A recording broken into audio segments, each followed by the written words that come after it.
Sky news देख रहे हैं आप। मैं सुमन कश्यप और मेरे साथ मौजूद है मेरे सहयोगी विवेक। आज बात करेंगे कर्नाटक विधानसभा चुनाव के नतीजों की।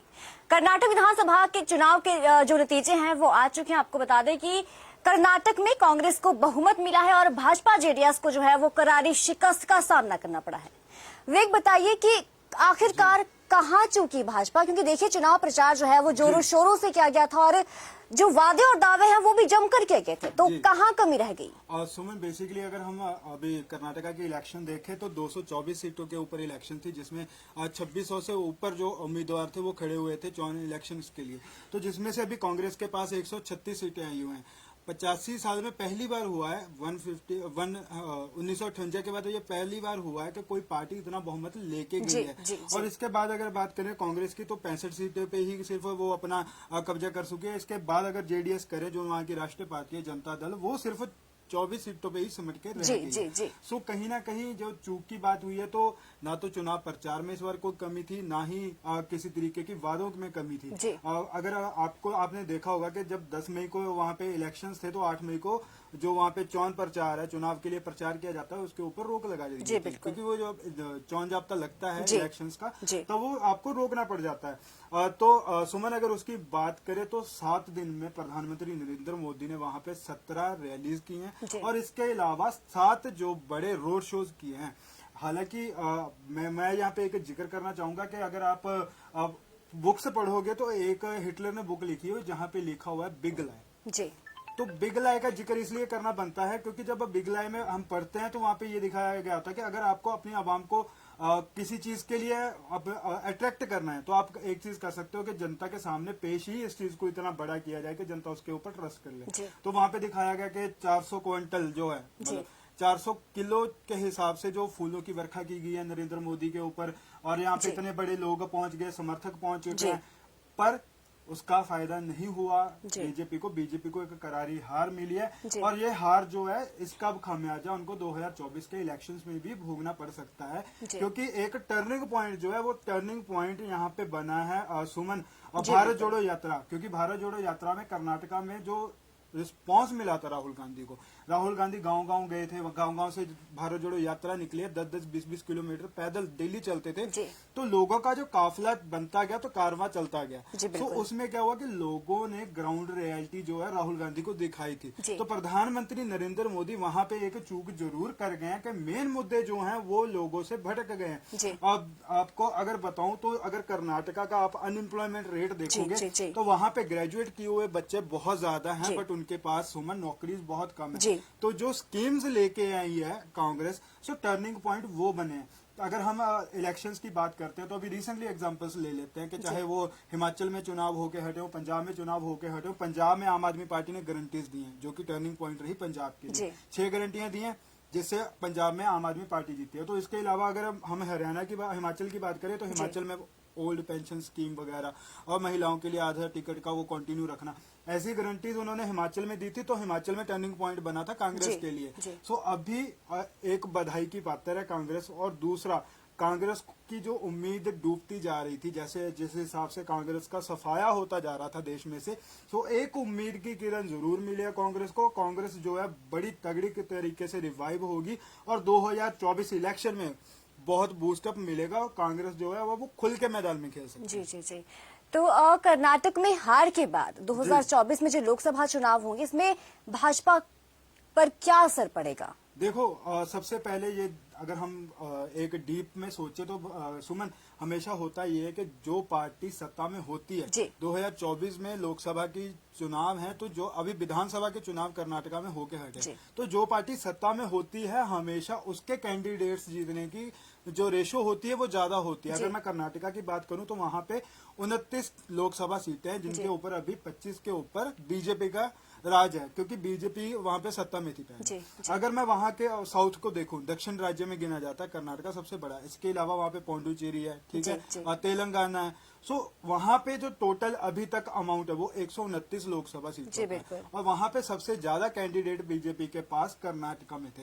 पर अब कर्नाटका के लोगों ने अगर कांग्रेस को बहुमत दिया है तो इसका मतलब कि कांग्रेस को ही बहुमत 2024 में भी मिलेगा। तो एक तरीके से पूरा दक्षिण राज्य जो है वो बीजेपी के हाथ से जाता हुआ दिखाई दे रहा है। अगर अगवी की बात करूं तो दक्षिण में बीजेपी के पास 29 एमपी है, जिसमें से 25 जो है कर्नाटका से और 4 जो है वो तेलंगाना से है। तो अगर कर्नाटका में बीजेपी को एक करारी हार मिली है तो कहीं ना कहीं लोगों का रिस्पांस बीजेपी को पता लग गया है।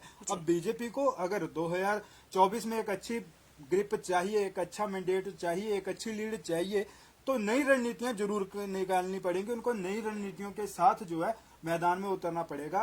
उसके अलावा सुमन अगर बात करें तो धीरे धीरे जो दक्षिण की तरफ है, ये दक्षिण का इतिहास ही है कि वहां पे सत्ता कभी भी रिपीट नहीं होती है। तो अभी जो है एक पूरा नरेंद्र मोदी हो चाहे बीजेपी हो, उसके लिए थोड़ा सा अभी एक सोचने की बात जरूर बन गई है कि दक्षिण राज्य जो हैं हमारे, वहां पे हम सत्ता में कैसे हैं। सो सबसे बड़ा चैलेंजिंग, आप अगर नॉर्थ में आओगे, यूपी हो, पंजाब हो, हमारा हरियाणा हो, हरियाणा में उनकी सरकार है, यूपी में योगी आदित्यनाथ की सरकार है, बीजेपी की सरकार है, तो वहां से सीटें निकालना उनके लिए बेहद आसान है। बट कर्नाटका और वहां तेलंगाना और वहां के एरियो में से उनके लिए, जहां पे ऑलरेडी 129 सीटें, सिर्फ 29 सीटों पे इनका कब्जा है, वहां पे उनके लिए मैंडेट निकालना बहुत मुश्किल होगा। जी देखिए, जो अब सत्ता की चाबी है वो कर्नाटक की जनता ने कांग्रेस के हाथ में दे दी है, तो क्या लगता है कि आखिरकार कौन से वो पॉइंट्स है जिसकी वजह से कांग्रेस सत्ता पर काबिज हुई है?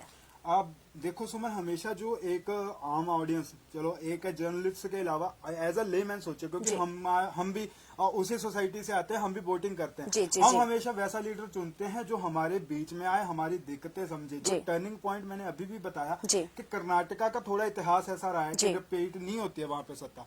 और अगर मैं अभी की रिसेंटली एग्जांपल लूं तो राहुल गांधी ने जैसे भारत जोड़ो यात्रा शुरू की, तो कर्नाटका हो चाहे जम्मू कश्मीर हो चाहे वो केरल हो, जहां जहां गए हैं वो, पंजाब में भी आए हैं, तो हमेशा देखा गया है कि एक लोग उनको बड़े मतलब एज अ न्यू यूथ के रूप में ले रहे थे, न्यू होप के साथ ले रहे थे कि नहीं यार ये बंदा हमारे बीच में आ रहा है। और उसके बाद जो मैनिफेस्टो होता है वो एक पार्टी को जिताने और हराने में बड़ा अहम रोल रखता है कि मैनिफेस्टो में लोगों के लिए क्या रियायतें हैं, क्या गारंटीज मिल रही हैं। सो जो कांग्रेस ने अपना मैनिफेस्टो तैयार किया है उसका जो है फायदा सीधा सीधा लोगों के ऊपर पड़ेगा। तो इस समय कांग्रेस ने 5 गारंटीज दी है। एक दी है लक्ष्मी योजना शुरू किया, जिसमें कि घर की मुखिया जो औरत होती है उसको 2000 रुपए, सेम गारंटी पंजाब में है, आम आदमी ने 1000 रुपए दिया, उन्होंने 2000 कर दिया। इसके अलावा जो घर में जहां जो गरीबी रेखा के नीचे हैं उनको आटा दाल स्कीम भी दे दी है, जो पंजाब में भी चलती है। तो 2 स्कीमें होगी। उसके अलावा तीसरी स्कीम जो है 300 यूनिट बिजली माफ है, पंजाब में भी माफ है। आम आदमी पार्टी पंजाब में इसी तरीके के सत्ता में आई थी तो वहां पे भी माफ कर दी। तो उसके अलावा जो चौथी है वो है बेरोजगार जो बच्चे हैं, ग्रेजुएट बच्चे हैं, उनको 3000 रुपए पर मंथ। जो अभी कर्नाटका की ऐसी सिचुएशन देखा जाए तो मैंने पहले भी बताया कि वहां पे जो यूथ है वो 10% यूथ को छोड़ के 90% यूथ जो है ग्रेजुएशन करके जो बेरोजगार बैठा हुआ, वहां पे अनएम्प्लॉयमेंट रेशो जो है बहुत ज्यादा है बाकी कंपेयर टू साउथ के स्टेट्स हैं। सो उसके अलावा अगर मैं आऊं तो 1500 रुपए उन्होंने वो स्कीम दी है जो डिप्लोमा पास है पर बेरोजगार है। सो ये 5 फैक्ट्स जो हैं। और इसके अलावा अगर करप्शन की बात करें तो इस टाइम पे करप्शन तो एक मुद्दा बना ही बना है, दूसरा मुद्दा बना है धर्म, चाहे वो हिजाब मसला हो चाहे वो कोई मसला हो।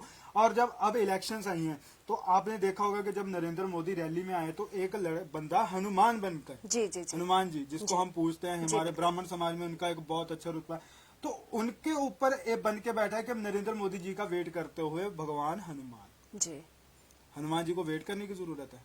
हमको अभी भी धर्म की राजनीति से थोड़ा ऊपर उठ के करना चाहिए। सो आज जो प्रतिक्रिया करी है राहुल गांधी ने, मैं उसके भी पक्ष में नहीं हूं कि जय बजरंग बली तोड़ दे भ्रष्टाचार की नदी। ऐसे निजी टिप्पणियां करो आप, ये एक कटाक्ष करती हैं हर एक राजनीतिक पार्टी एक दूसरे के ऊपर, आरोप प्रत्यारोप चलते हैं, पर ऐसे किसी भी मतलब धर्म के ऊपर या किसी गुरु को लेकर आना या किसी एक भगवान के ऊपर को लेके उसको ऐसा करना, इसका खामियाजा ही भुगत रही है भाजपा वहां पे कि कभी किसी के कपड़ों के इशू बना लो, कभी किसी के किसी और चीज के ऊपर इशू बना लो। सो एक टर्निंग पॉइंट, एक अच्छा मैंडेट कर्नाटका को मिला हुआ है। बेशक पंजाब में अभी झटका लगा है कांग्रेस को कि कांग्रेस अपने गढ़ में हार गई है जलंधर में, पर उस जख्म पे मलहम लगाने का काम कर्नाटका के लोगों ने कर दिया है। एक बड़ा मैंडेट, अभी तक का सबसे बड़ा मैंडेट। सुमन, हमेशा अगर देखा जाए तो जहां पे वोटिंग कम होती है वहां पे ये हमेशा लगता है कि यार इस बार वोटिंग बड़ी रेशो कम हुई है तो कौन सी पार्टी जीतेगी। हमेशा जब भी काउंटर रेशो बढ़ जाता है वोटर्स का, तो एक चीज क्लियर हो जाती है कि जो कैंडिडेट्स हैं, जो लोग हैं, उन्होंने हमेशा सत्ता के अगेंस्ट में वोट किया है। वो टर्निंग वोट होती है। अगर आपकी वोट रेशो 50% से ऊपर बढ़ती है तो वो टर्निंग मानी जाती है। पंजाब में भी ऐसा देखा गया था कि 80% वोटिंग हुई थी। तो हुआ क्या, कांग्रेस और अकाली दल को लोगों ने पीछे हटा के आम आदमी पार्टी को ले आया। वो होते ट्विस्ट वोट। सो ऐसा ही हुआ है कि इस टाइम पे सबसे ज्यादा वोट रही है, 74% वोट जो हुई है वो हुई है कर्नाटका में। सो टर्निंग था, लोगों के पास आइडियाज भी आ रहे थे, जो सर्वे वगैरह आ रहे थे, इसके अलावा जो एग्जिट पोल आ रहे थे उसमें कांग्रेस को जीतता हुआ दिखाया गया था। वहां पे भी पर 110-20 सीट के, अगर जो अभी मुख्यमंत्री बने हैं, जो मुख्यमंत्री कैंडिडेट है कर्नाटका के, उन्होंने खुद 120 सीटों का दावा किया था, पर 136 सीटें मिल गई। बड़ा मैंडेट लोगों ने दे दिया है कांग्रेस को। तो अभी एक अपील भी है कांग्रेस से, क्योंकि लोगों ने बड़ी उम्मीदों के साथ जिताया, आपने बड़ी गारंटियां दी हैं, तो आप सत्ता में आ चुके हो, तो सत्ता में आते ही उनकी गारंटीज जो है लोगों की उम्मीदों के ऊपर खरा उतरने दो, क्योंकि जनता हमेशा इतना बड़ा मैंडेट तब देती है जब वो दूसरी पार्टियों से दुखी हो। जी वे क्या लगता है कर्नाटक की जीत लोकसभा चुनाव के लिए कांग्रेस के लिए मील का पत्थर साबित होगी? बिल्कुल। कांग्रेस को अगर हम अभी का कांग्रेस का वजूद देखें तो कांग्रेस के पास अभी कोई पीएम फेस नहीं है। चाहे वो मल्लिकार्जुन खड़गे, वो बेशक प्रधान जरूर बन गए हैं, ठीक है, राष्ट्रीय अध्यक्ष जरूर बन गए, पर वो पीएम फेस नहीं अनाउंस कर रहे। उसके अलावा बचे कौन जिन्होंने ग्राउंड में मेहनत की, वो है राहुल गांधी। पर अब जिस हिसाब से 2 साल की रोक लग चुकी है राहुल गांधी के ऊपर, उनकी सदस्यता भी जा चुकी है, तो राहुल गांधी इलेक्शंस नहीं लड़ सकते हैं। तो एक पीएम फेस को लेके जो अभी वाद विवाद बन रहा है, और अभी अगर कांग्रेस की अगर मौजूदा स्थिति की बात करें तो एक एक करके सारे राज्यों में कांग्रेस को हार ही मिली है। अब ये साल मैं कहूंगा कि कांग्रेस के लिए थोड़ा रिलैक्सेशन वाला रहा है, चाहे वो हिमाचल हो, इसके अलावा वो अब कर्नाटका हो, कांग्रेस की एक एक करके सरकार बन रही है। पर साउथ में सरकार बनना, कर्नाटका में सरकार बनना, कहीं ना कहीं एक बड़ा मैंडेट जरूर लोकसभा चुनाव 2024 में है, वो लोगों के पक्ष जो है कांग्रेस की तरफ जाएगा। कांग्रेस को बड़ा इससे एक लीड भी मिलेगी, और कांग्रेस के लिए बूस्टअप है कि कांग्रेस को, अगर ये कांग्रेस चुनाव हार जाती तो कांग्रेस उस दौर से ना दौड़ती मैदान में। अब कांग्रेस को मैंडेट मिल गया तो कांग्रेस को भी लग रहा है कि हाँ, हम अच्छा काम कर रहे हैं, लोग हमको पसंद कर रहे हैं, और एक अच्छी सत्ताधीर तो ना बने, पर एक अच्छी स्ट्रॉन्ग कॉम्पिटिटर सरकार जरूर है, विरोधी सरकार जरूर है, विरोधी सत्ता जरूर बन के वो सामने आ सकती है। जी विवेक, भाजपा जो है वो कहाँ मुश्किल में पड़ी, किन वजहों से परिणाम जो है वो उम्मीद के उलट आए? सुमन, अगर हम कर्नाटक की मौजूदा स्थिति देखें तो कर्नाटका में जो है वो हंगर इंडेक्स में अगर देखेंगे तो कर्नाटका में जो गरीबी रेखा के लोग, नीचे के लोग हैं, उनका जीवन जो है वो बहुत दुश्वार हुआ पड़ा था। ना तो वहां पे कोई पब्लिक, उनके पास कोई पब्लिक प्रॉपर्टीज थी, मतलब बेघरों के पास घर नहीं हो रहे थे, ठीक है। उसके अलावा जो लोग हंगर इंडेक्स में जो गरीबी रेखा के नीचे, उनको किसी भी तरीके की सरकार की जो नई उन्होंने स्कीम्स बनाई है उसका फायदा नहीं हो रहा था। और इसके अलावा भ्रष्टाचार जो है वहां पे बढ़ चुका था, और इसके अलावा जो अलग अलग रिलीजन्स को लेके वहां पे बन रहा है, तो सिचुएशंस बनती हैं, तो वो एक बड़ा टर्निंग पॉइंट रही है। अगर भाजपा की अब की बात करें तो भाजपा ने कोई भी स्कीम वहां पे जल्दी लागू नहीं की है। हमेशा मैंडेट देकर या लोगों को धर्म के नाम पे वोटें नहीं मिलती हैं। कई बार लोग कुछ और चाहते हैं, हमको उनकी मजबूरी समझनी चाहिए। तो लोगों की मजबूरी जो है, कांग्रेस मौका संभाल गई। राहुल गांधी की भारत जोड़ो यात्रा काम आ गई कर्नाटका में, और जिस हिसाब से उन्होंने लोगों की मजबूरियां समझी, फिर वही मैनिफेस्टो बनाया जो लोग जिसकी डिमांड कर रहे थे या लोगों को जो चाहिए था। तो वो टर्निंग पॉइंट जरूर रहा है एक बीजेपी के लिए, कि बीजेपी को इस वजह से हार का सामना करना पड़ा। जी देखिए, अगले साल लोकसभा चुनाव है, तो क्या लगता है कि भाजपा को आगामी चुनाव के लिए किस तरीके से रणनीति बनानी चाहिए? सुमन, अभी भी मौका है भाजपा के पास, क्योंकि जो लोकसभा चुनाव होंगे वो सिर्फ कर्नाटका में नहीं होंगे, पूरे देश में होंगे। सो बीजेपी को जो हमेशा मोदी जी की रणनीति रहती है कि इलेक्शंस के टाइम पे आते ही कई नए वादे कर दो। अब मुझे अभी भी याद है कि 15 लाख रुपए आ गए आपके खाते में।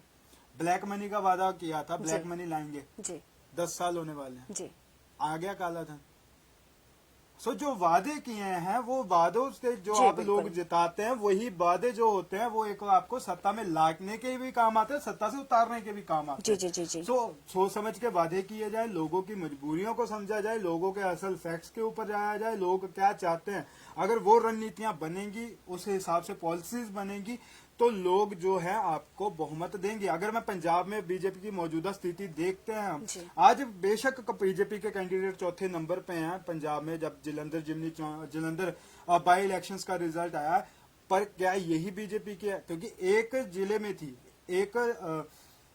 एक जिले में इलेक्शन थी जिसमें बीजेपी के कैंडिडेट जीत गए। बट अगर पंजाब के लोगों की बात करें तो किसान आंदोलन के बाद से पंजाब के लोगों का बीजेपी से थोड़ा मन भरा जरूर है, लोग अगेंस्ट जरूर है थोड़ा बीजेपी के, क्योंकि लोगों ने कानून नहीं मांगे थे, पहले बिना मांगे कानून दे दिए, फिर 700 बंदों की डेथ हुई, फिर कानून वापस भी ले लिए। तो जो ऐसे एक बड़ी कौम को, चाहे वो सिख कम्युनिटी हो, चाहे वो पंजाबियों की कम्युनिटी हो, जब एक बड़ा इतना बड़ा मैंडेट आपको देके भेजते हैं सत्ता में, तो जब हम अपने ही बंदों को गरवाते हैं तो सत्ता को हमेशा सोचना चाहिए। क्योंकि एक एक करके अगर मैं बात करूं तो यूपी के अलावा अब जो कर्नाटका में हुआ है वो टर्निंग पॉइंट है। इसके अलावा अब थोड़ा बीजेपी को सोच समझ के चलना चाहिए, रणनीतियां अपनी अच्छी रखनी चाहिए, पॉलिसीज अच्छी बनानी चाहिए, क्योंकि अभी वो दिन दूर नहीं है जब धीरे धीरे करके बदलाव आना शुरू हो जाएगा।